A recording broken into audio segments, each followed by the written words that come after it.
अमृत होगे तरियक पानी, सुला पिंडरी तालाब के कहानी।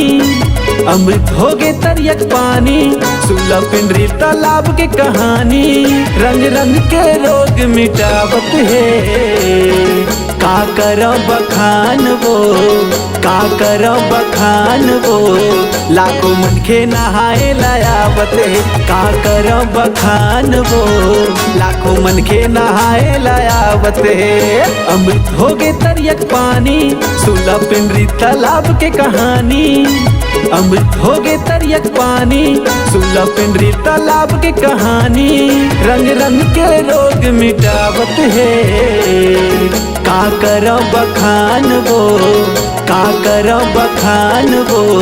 लाखों मनखे नहाए लायावत है, का करो बखान वो। लाखों मनखे नहाए लायावत है।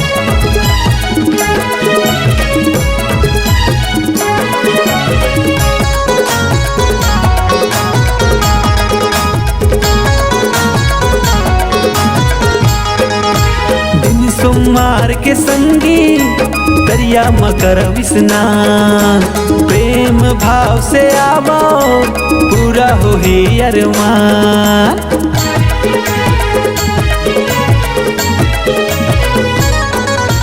दिन सोमवार के दीदी दरिया मकर स्नान। प्रेम भाव से आवो, पूरा हो ही अरमान। अमृत होगे तरियक पानी, सुला पिंडरी तालाब के कहानी।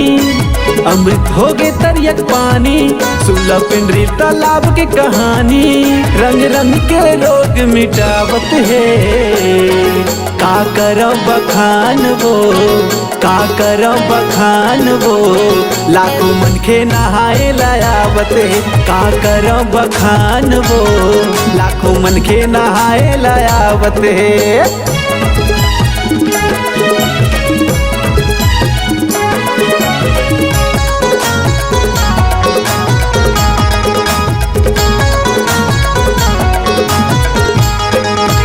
जोड़ा नारियल अगरबत्ती दिया ला कोनो जलाए। सुन के ये खरी महिमाला नर नारी सब आए।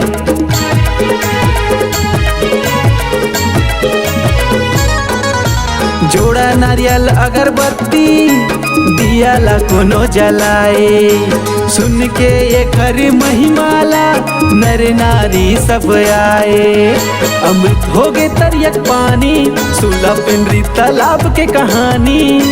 अमृत होगे तरियक पानी, सुला पिंडरी तालाब के कहानी। रंग रंग के रोग मिटावत है, का करो बखान वो, का करो बखान वो। लाखों मनखे नहाए लायावत है, का करो बखान वो।